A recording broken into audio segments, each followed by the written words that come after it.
Brand कोण बनतो आणि ब्रँड किती दिवसात बनतो ह्याची व्याख्या खूप सोपी आहे। एखादा व्यक्ती एका दिवसात रातोरात फेमस होऊ शकतो, एखाद्या व्यक्तीला 10 वर्ष लागू शकतात। डिपेंड करतं की तो कुठल्या पद्धतीच्या क्षेत्रामध्ये आहे।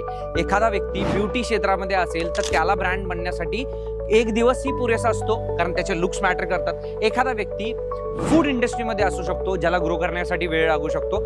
हॉटेल भाग्यश्री एक लाईव्ह एक्झाम्पल आहे की तो माणूस थोड्याच दिवसामध्ये खूप जास्त फेमस झाला आणि अख्ख्या महाराष्ट्रामध्ये आज लोक त्यांना ओळखतात आहे। एखादा व्यक्ती जो आहे तो खूप दिवसापासून एखादी स्ट्रॅटेजी फॉलो करतोय किंवा व्हिडिओज टाकतोय, पण तो ब्रँड बनत नाही। त्याच्या मागे रिझन आहे की तो प्रोफेशनल वे मध्ये जात नाही। प्रत्येक बिझनेससाठी एक वेगवेगळी रूपरेषा असते आणि ती रूपरेषा कोणासाठी किती दिवसात अंमलात येईल हे कोणी सांगू शकत नाही। पण आपलं एकच काम आहे की आपण डिजिटली रेग्युलर बेसिसवरती सोशल मीडियावरती आपण जे काही काम करतो, आपला जो काही बिझनेस आपण रन करतो ते लोकांपर्यंत पोहोचवणं गरजेचं आहे। आणि ज्या दिवशी आपला बिझनेस लोकांपर्यंत पोहोचेल, आपली सर्व्हिस एक नंबर असेल, त्यावेळेला आपल्याला एक नंबर होण्यापासून कोणीही थांबवू शकत नाही। आपण त्या दिवशी ब्रँड म्हणून उभे राहू।